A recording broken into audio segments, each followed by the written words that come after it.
Hello, and thank you for joining us today. What you're about to see is a talkback between me and two of my esteemed colleagues on Ethiopia Saluting the Colors by H.T. Burleigh, with text by Walt Whitman. We met to discuss this piece for about 90 minutes. The final product was cut down to about two-thirds of its original length. I am collecting donations through my Venmo account, which is listed in the description of the video. 50% of those donations will support me in continuing to create this kind of content, and the other 50% will be going to the Massachusetts Bail Fund. As we will discuss in this talkback, much of the modern prison industrial complex is really modernized, legalized slavery. So I felt that supporting the Massachusetts Bail Fund would be a wonderful way to continue to support Black liberation in the United States and work towards a more equitable society. Finally, if you would like to see the full 90-minute chat, the whole contents of the chat will be posted on my Patreon, which is also linked in the description. Thank you so much, and I hope you enjoy. So first I'd like to introduce Marie-Elise Boyer, my collaborator. Marie-Elise Boyer is a French pianist and repetiteur. Her educational background spans piano performance, accompaniment, and composition. Upon completing her master's work, she worked for 9 years as a repetiteur in German theaters, including Staatsoper Hamburg, Staatstheater Nürnberg, and Theater Bremen. Her passion for art song led her to reach the final of both Nadia et Lily Boulanger competition in Paris in 2009 and Concours International de Mélodie Française in 2013. A firm believer that performing new music is part of her artistic duties, Marie-Elise strives to create new music where the occasion presents itself. She recently recorded newly composed songs on poems by Lucien Guérinel with her sister Sophie Boyer, mezzo-soprano now, right? Yeah, I don't know if it's official, but yeah, she's an opera singer. She's a gifted and talented opera singer.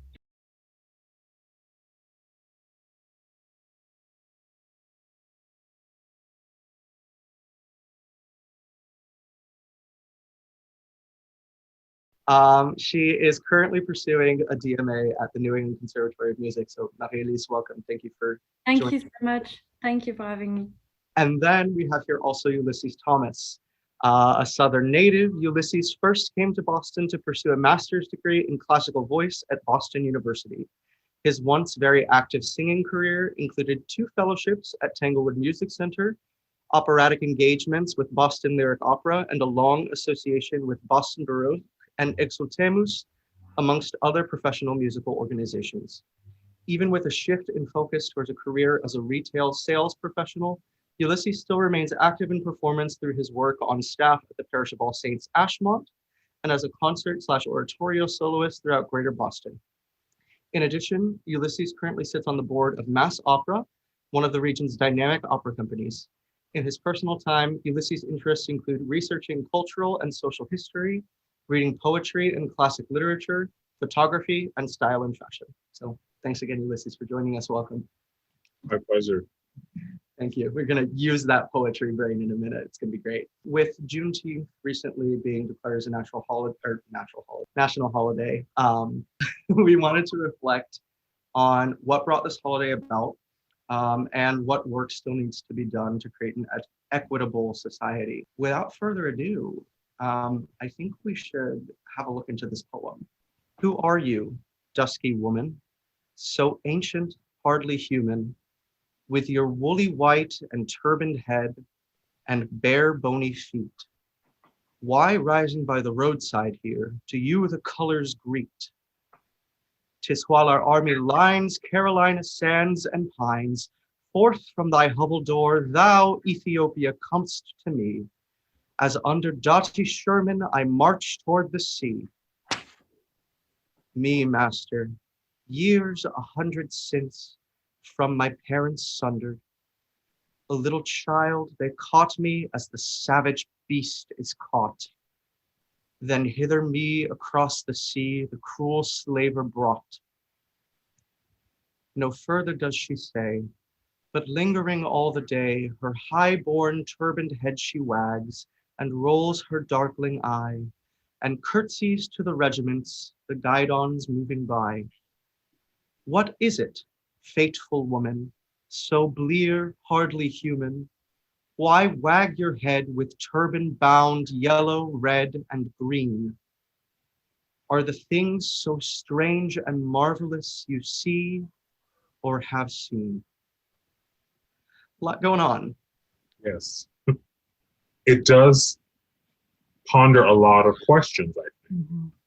You know, it, in addition to it being very much questioning in its tone, it leaves these impressions of, you know, an interesting juxtaposition that it sets up of a woman who has, you know, been removed from her home and has lived for roughly a century and still is able to have that knowledge of her life so clearly, but then so present in the moment of the event that she's witnessing in silent reverence. So it's a very interesting juxtaposition that I think is still rippling in today's climate, if you really think about it. I mean, what do you think? So, I mean, we've talked a lot about this with Lucas when we started working on this piece and on the song by Burley, because we were wondering, is this, it could be interpreted in different ways. Like we could see this soldier as a racist man who doesn't like Black people in general, but it took us a while to get to the point where Whitman probably was when he wrote this poem, and we agreed on this idea that it's bigger than just two people. Basically, it's two worlds acknowledging each other. Absolutely. For the first time, really, like with this freedom from slavery, Mm-hmm. but at the same time, so much to process all of a sudden, like for both of them. And for this woman who I'm just thinking about it now, I have new ideas coming to my mind. Like, I don't know if she's telling her own story or the story she's being told by her parents or grandparents, who knows. But it applies to so many people. And I think I do believe that it applies to it's the soldiers in general from the Union, and Black people who have been enslaved for so long that they don't even know anything else. Yes. So they don't know what to do out of this freedom that is given to them. I think you said something very interesting in how it could be her own personal story, but it could also be interpreted as her repeating oral history. Mm-hmm. Like, it may not be her literal story, right, but a story that reflects the experience at large, and that it's bigger than just two characters, but it is two worlds that are in contact in this moment. Mm-hmm. But I think something really interesting that supports that is that, and this is something that comes up over and over when I read analyses of this poem, that she never speaks in, oh goodness, she is always the object. She is never the subject of the sentence. Right. So there's not a single I. Me, master, years 100 since, from my parents sundered, they caught me, hither me across the sea, the cruel slaver brought. So in these three lines that she speaks, there is never any I did XYZ. It is always what is done to me. Ulysses, I'm curious to know your reaction to when I first read this poem, of the adjectives that the soldier uses to describe the woman were like, okay, I don't know that I feel comfortable singing this. At first, you know, him calling her ancient and hardly human, especially, was one that really bugged me, and it was something that I made peace with eventually. But I wanted to hear what your initial reaction was to that. I think it's interesting, not so much in the choice of the adjectives, but in how they evolve from the beginning through the end of the poem. that he's almost saying the same thing, but the tone has a little bit more weight to it, I think, after she speaks. You know, so ancient, hardly human, then becomes so blear, hardly human, but it's questioning it more. And I think, you know, blear is referring to sort of like a dimming or a fading away. So it's almost as if I think I had almost interpreted it as somewhat spectral, perhaps. Like perhaps it's a shadow of an experience that, you know, maybe it could be something that's not physically present in completely in the moment that he's witnessing her. Right. That it is a bigger metaphor of something. That's in some way how I can interpret it. Because he goes from calling her dusky to then fateful, if it's foreboding or foretelling something. Yeah, you know, it's so interesting that you say that, because that actually is almost exactly how Marie-Elise and I made peace with this text. Okay. Yeah, I think it was partly thanks to the musical setting that guided us into this direction, into something more haunting, like, you know, in his life, in the life of this soldier, something that will never go away, but he has to make peace with that. I think what I kind of take away when I look at this text, and also kind of when I, you know, this is where we're all at. Nobody really fully understands the story of the other. And back then, you know, because I think of, for instance, I read accounts of the Civil War, where many of the Southern Confederacy soldiers, even particularly poor whites, were asked things like, "You don't own slaves. Like, what are you doing? You know, can't you see that you're a pawn?" And the response that the young gentleman gave was, "Well, y'all are down here." You know, and that just, to me, like, blew my mind. But, oh, they're not even thinking at this point about, like, oh, you know, I want the right to own slaves if I one day strike it rich. They're thinking about, there are troops marching through my home. I have to defend myself. I have to defend my agency. Yes. And in the same way, you know, the soldier comes upon yellow, red, and green. You know, he's mentioning those are the colors of Ethiopia. Yes. You know, what if this woman does remember her childhood? What if she remembers a completely different country and being literally torn away from that into a completely different world with a completely different language, where she had a completely different life and a completely different role in a completely different society that was so inexplicably hostile towards her? Is something that soldier, and that's what that last 3 lines is about. He could never dream to understand the life that she lived. Right. And you notice too, sorry to interject, but you notice how the turban she wears, the first time he sees her, he describes it as white and woolly. But the second time is the colors of the flag.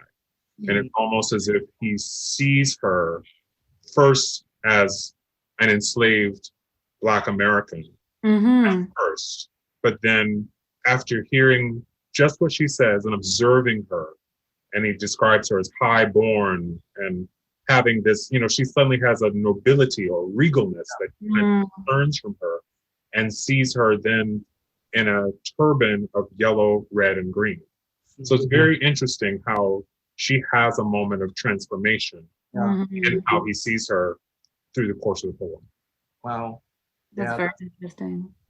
You know, there is such an unfortunate disconnect between where Native Black Americans are and the heritage that we come from.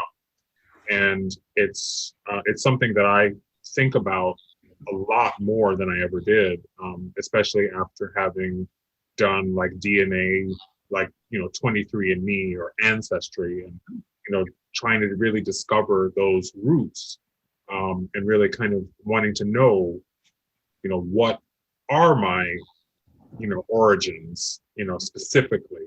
And so when you do uncover those things, it does make you really wonder, or it does underscore the importance, I think, of finding some sort of link, even if you can't necessarily just go all the way back and say, trace relatives, blood relatives in those places of origin. It's having some kind of shared experience that we have to create, that I think is why it's important, and not even so much create, but to bring together, to compile together in a way, to consolidate, and then to catalog. That's probably a better way to say it, so that we do have these points of reference. It's really one big reconstruction in some way of our own heritage through this lens of America.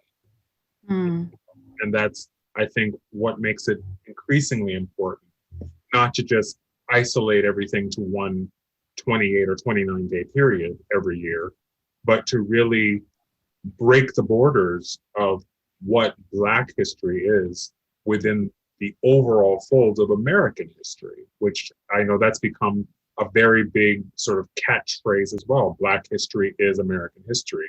I think it's so much bigger than just the phrase. It really has to be something that is not thought of as separate. It is the part of the greater whole. Shall we take a listen to the music again? Yeah, definitely. Great.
Roller coaster of a piece. Thank you. Right. It's so intense. Fabulous job to both of you. Thank you. Too. I just, gosh, every time I listen back to it, I just love the way you play the intro so much, Marie-Elise. It's like somehow the entire capacity of the song is just within those first several bars. It's all there. It's I great. have to thank Thomas Hampson for that because he encouraged me into playing not musically, and I think it's a good trick. There's a lot of character and almost operatic way Exactly. way it's written. Yes, it's like a mini opera scene actually. Yeah, very much. That's definitely what I love about this song. I mean, as a pianist, having played a lot of opera, it's fun. It's just fun. It's great. It's really well written for the piano, for the voice as well, obviously. But yeah, there are so many changes. You don't really get to get comfortable in a certain atmosphere or no, it switches to something else. It's very effective. Yeah. But I think that, that was actually, Ulysses, you'd brought up, and this is where I wanted to come back to the idea of something that's spectral, because I'm just going to share this in the score, this section over here. So the story Marie-Elise and I decided that we were going to tell here was that, he's had this image of this woman that he has just been unable to get out of his head. And so where we were coming at it as though he was looking back on it from years later. And it was as though he had this recurring dream of this woman just following him all day, and becoming, as you mentioned, increasingly more regal and understanding her story and where she's coming from. So I just thought it was cool that you brought that up, because that was actually exactly what we landed on. It really feels like waking up from a bad dream, but it's still there. Like the dream is actually the reality somehow. Yeah, I can see that. And it is, I mean, just looking at the score and hearing how this last sort of set of the poem, section of the poem is set, it is very much a haunting, sort of lingering thought that comes back, because you could have easily just set the same music at the end, just to kind of give it a unity. But I think this is even more poignant because seeing that it's more recitative like, and it's got the tremolando and all of that going on, it there's a tension there, there's an uneasiness, and it really comes through with the way it brings that out of the text even more. Right. Yeah, the setting is it's amazing. I mean, I think everyone agrees on that. Like, I don't think I found anyone who disliked the song, thought, yeah, it's okay. It's one of those songs that are just great. You don't want to change a thing in there. Yeah. Well, and what's interesting is you were mentioning earlier about how it's got this operatic quality. I would love to look at, because he actually did orchestrate it, right? Right. I was curious. It sounds like it's a tone poem. Yeah. It sounds like it needs to be orchestrated if he did. Yeah. Marie-Elise, did you ever get a chance to look at the orchestra? I did not, actually. I completely forgot about that. But yes. Yeah. I would be so curious to see it and also to sing it with an orchestra. I think that would be super cool. Yeah. Because there are, I mean, and you do such a wonderful job of getting all of those wonderful colors just out of the piano. At the same time, I want to say what I really like about this song is the simplicity of it as well. Yeah. Like the simple tunes.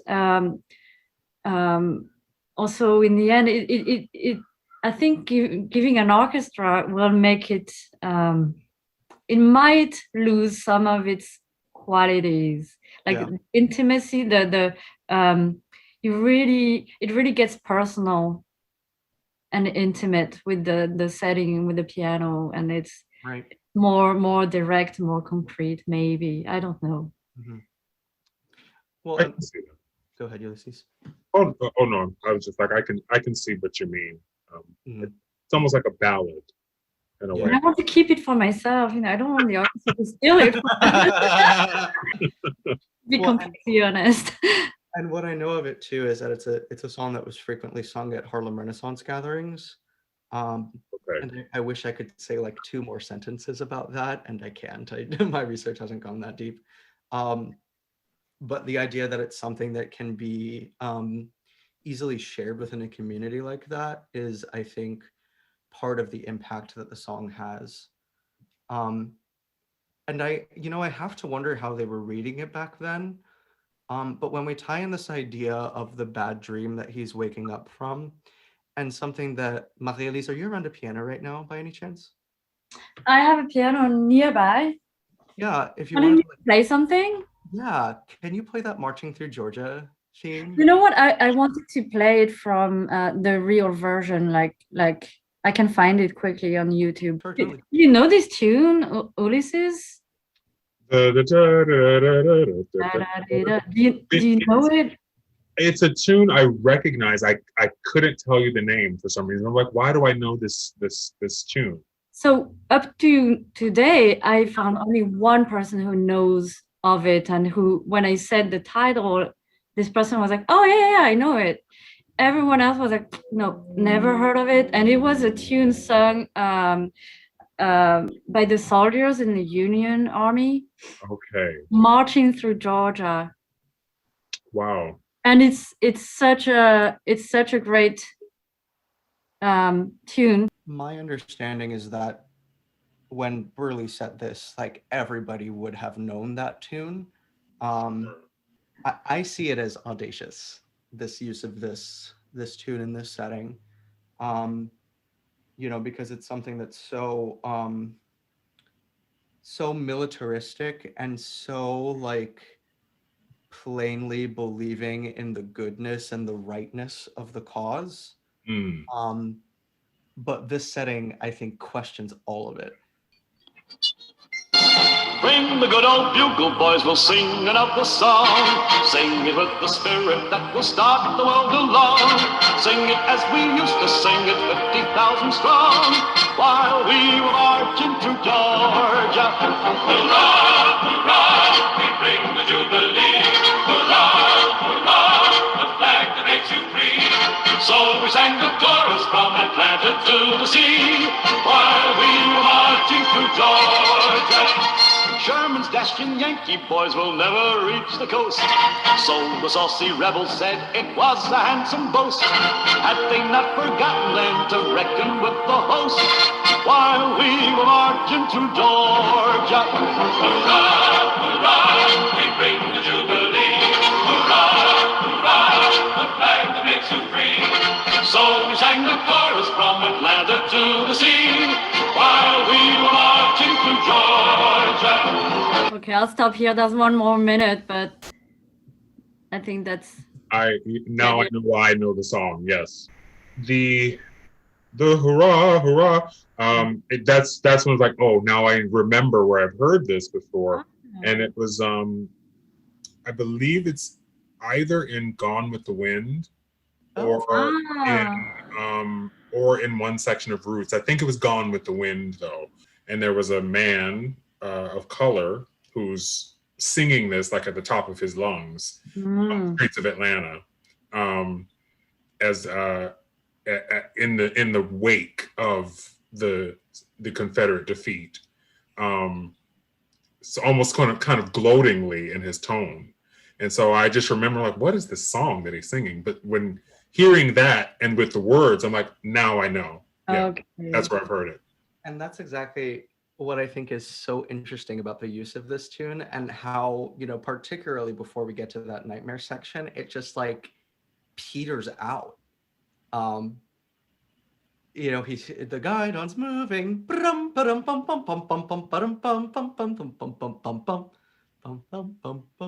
Yeah. And just like gives up, right? And to me, I think it's interesting in that movie that they have a black man singing it, because to me it is a song that has a very gloating character, And I think it's the world that the soldier wants to be living in, and a world that like a lot of us want to be living in, which is the world of believing in America. Mm-hmm. I feel like I just got really like the bomb a little bit, but to me, it's that is a tune to me that says the battle is over and we won, and I Yeah. don't know if I believe that. Well, 155 years later, Right, 150. there are a lot of battles to go through. Yeah. Where this soldier's at in this setting, to me, where he ends with all of those questions, are the things so strange and marvelous, and this is about that idea of not really understanding the other, and he wants to block it out with patriotic tunes and just say that it's over. But it can't sustain itself. Yeah. Right. Mm. Right. So I kind of want to pivot for a minute here and talk about Juneteenth, because I'm gonna be honest, like I literally did not know about it as a holiday at all before this year. So I'm curious, did you grow up celebrating it, Ulysses? No, actually, it was not something that was a part of my family culture. And actually, a lot of people that I knew growing up, it wasn't really something that I think we really had a lot of broad knowledge about. I first learned about Juneteenth in, I think it was the 8th grade. And I was living in Georgia at the time. And my social studies history teacher told us about it. And it was really just, we didn't have a lot of depth on the subject, but it was really just, something that was discussed at one point in his lesson. And, but it stuck with me. That's like the idea of what it was about stuck with me subconsciously for all these years. And so with, fast forward to, the last 5 years and how things have really kind of been more on people's radar as far as really where we are racial tension wise in this country, race relation wise in this country. I think it's really become something that's always there, but now people are really starting to think more about in greater detail, which now has led to why I think the holiday is in place. Mm-hmm. I had never heard of Juneteenth until a few days before it became a holiday, like officially. It's a word I had never heard of. So. Yeah, the way it was first explained to me, which I've now recently kind of discovered it may be considered a misconception to think of it this way, but that the Emancipation Proclamation was issued and the war ended eventually, but somehow in Texas they were not aware that the law had changed and that enslavement was now officially illegal. So it was a way, I guess, to commemorate those who should have been free, but did not have the opportunity to enjoy it alongside everyone else at the same time. A really hot topic in the state of Florida is there are a lot of conversations surrounding critical race theory. And I'm not sure I know what that means actually. I'm not well versed in it either, but I think it's become something that has been, again, kind of weaponized, if I will, by certain figures in positions of influence and power to further some kind of agenda. That's not exactly what it is. And I think it really takes understanding what it is before one were to really comment on it in the way that we're seeing it being debated around a lot on the news. I understand that it's something that, a lot of lawyers study in school. It's really something that they study in that field. And it has to do with understanding how certain laws have been put in place that affect the experience of people of different races in this country. Right. Okay. That's really what I think it ties back to. Okay. But it's been turned into this whole thing with where people say it's about making white Americans, especially young children in school, teaching them to feel guilty about being white.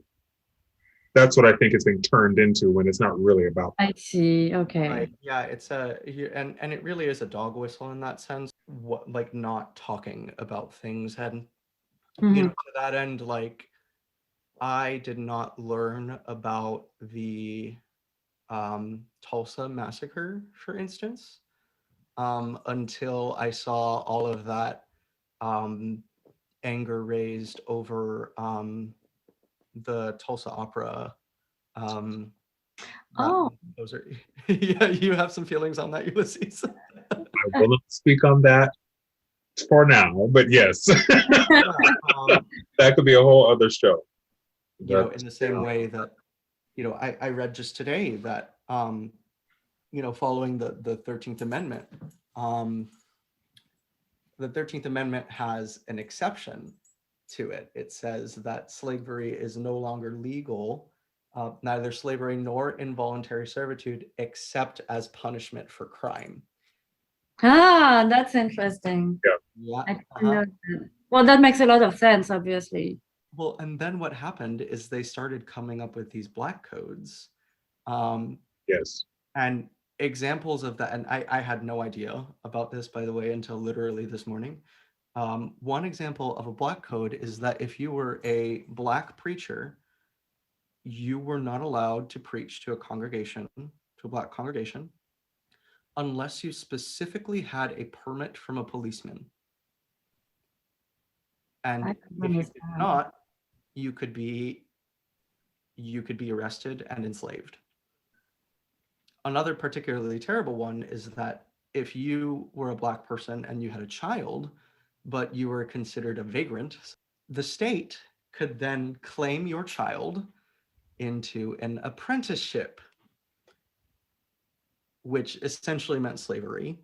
Mm-hmm. They started coming up with these things to find retribution for what had been done. And yeah, and I guess to find a new way of keeping slavery. Yes, to carry it on legally. Right. Because that was the law, that was an amendment. Mm. And it's interesting too, there's a great documentary on the 13th Amendment called 13th. It's Okay. it's a Netflix documentary, but I think it's also free to just stream on YouTube. Oh, okay. So you can find it there, and it really talks about the history of how the ripple effect of that one loophole in the 13th Amendment and how it has led to so much of what we see today with our prison population and the industrial complex and all of those things that have sort of spun out of that one phrase within that amendment. Yeah. So this stuff is really still around. Mm. I had also many ways. Mm-hmm. And I think that's really what we're talking about when we talk about systemic racism, because it's ways to be racist without being like openly, because it's part of the system and we're not even aware of it. So it's rigged against black people without, if it's very easy to miss it, to not be aware, or to just ignore it. It's really hard to fight. Ulysses, I wanted to ask, particularly, as we're on this conversation about systemic racism, are there ways in which you have felt the impact of it, particularly like in the classical music community? It's a little bit harder to see sometimes, but yes, I've definitely had a few experiences where, to me, it's very averse racism. Like, it's not so in your face. It's the microaggressions. It's those comments or, the tone in which someone speaks to you. A director may speak to you versus the rest of the cast, or an administrator, or some staff person, or someone in leadership may, or a board member even, may refer to you as the performer versus the others. And so the others that are not necessarily of color even.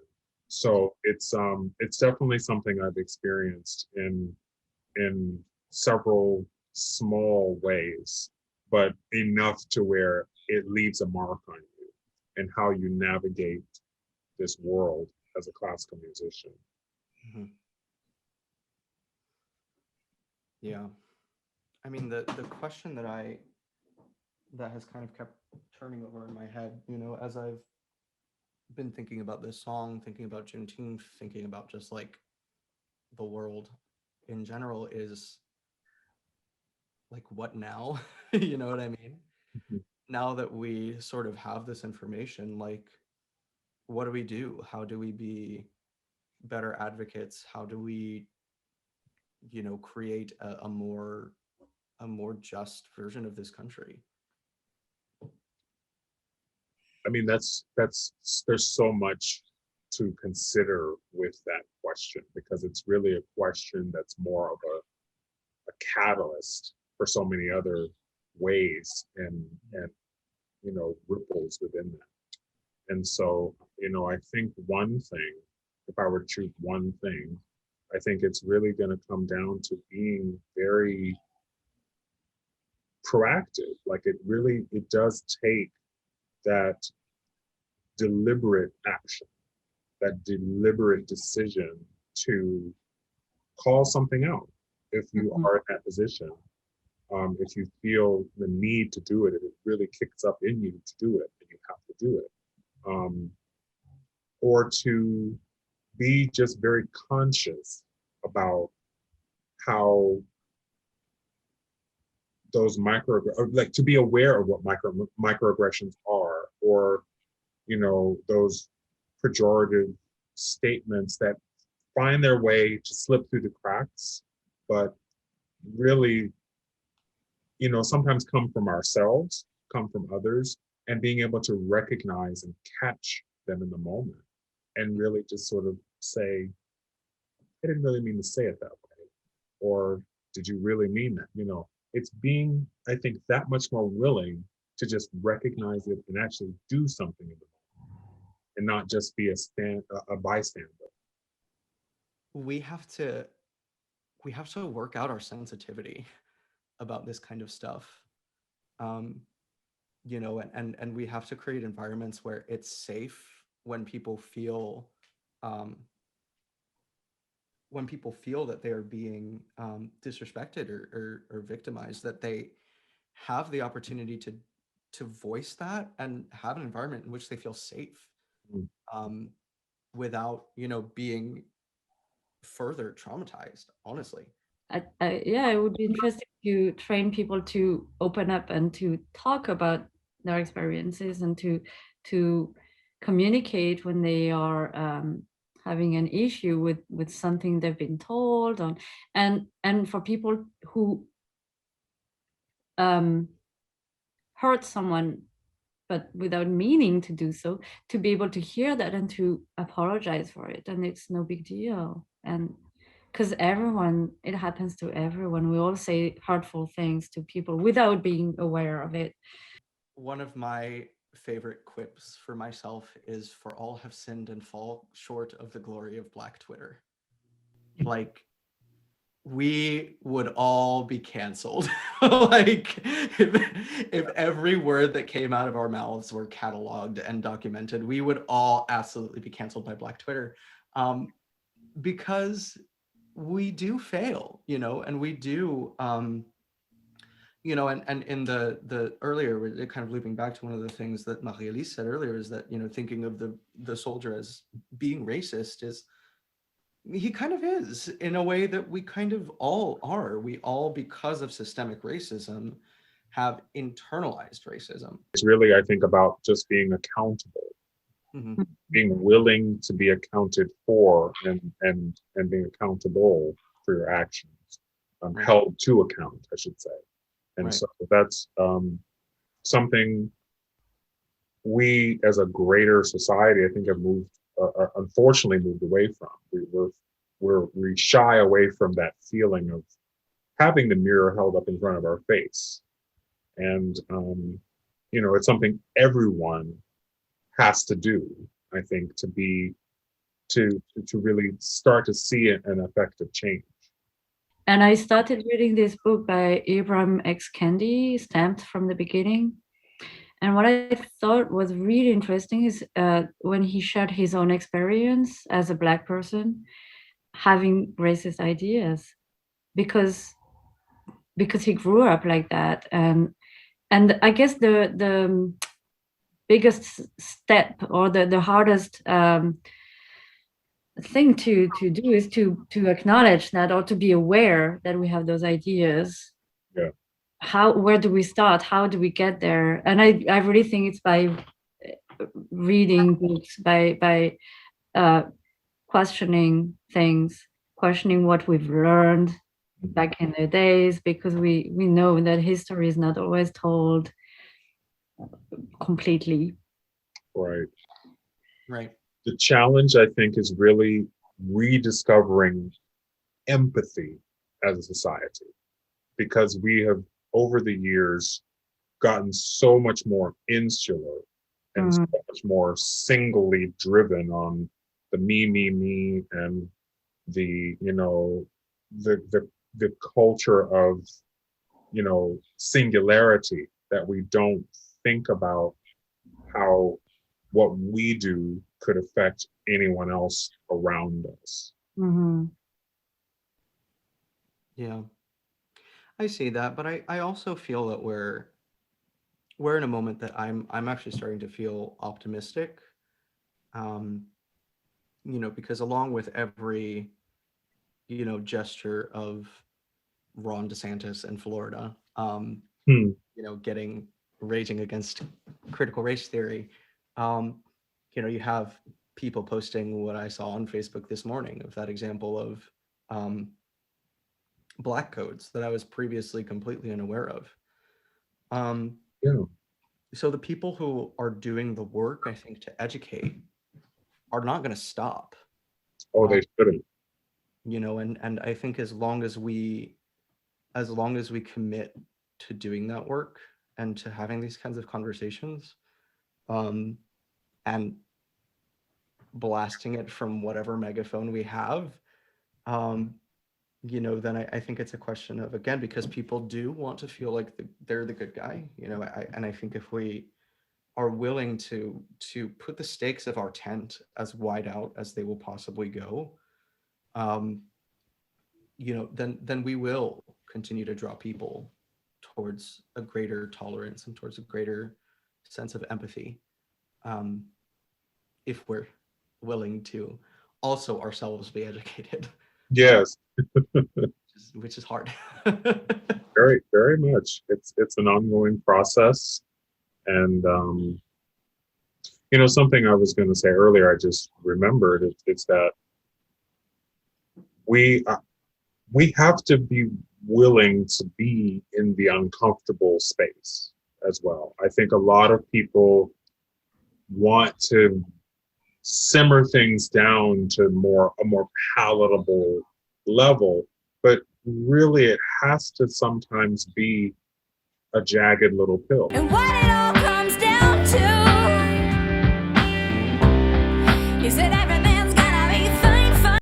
that we're swallowing here. Like, it can't just always be sugar-coated and Right. glazed over. We have to be willing to walk through the uncomfortable space if it's going to help us all understand each other better. And it's not about assigning guilt, as a lot of people want to say that that's what it's all about, in teaching, this upcoming generation about what real history has been experienced in this country, not just a glazed over version. It's just really seeing it from all sides and understanding how it has continued to have a presence in the present day, and could continue further if we don't acknowledge what has happened And so it takes that being uncomfortable. Definitely. Yeah. Yeah. Well, and the recognition that, you know, discomfort, like nobody ever died of discomfort. You No. know, it's not a threat, you know, discomfort is growth. And I think that if we recognize it as such, you know, then that's when we can start to really affect change. For sure. This has been a wonderful 90 minutes. But thank you so much, Ulysses. It's great to have your input and to hear about your experience, and it's really enlightening. Thank you. It's been really great to share and to just discuss, because, you know, again, just this kind of interaction is a real big part, I think, in the greater picture of change that we all want to feel is happening, you know. So I'm very honored to have been able to join you this evening. Well, we're honored to have you. And thank you, Lucas, for organizing all of this. It's such a great idea and a great opportunity. Thank you. Thank you.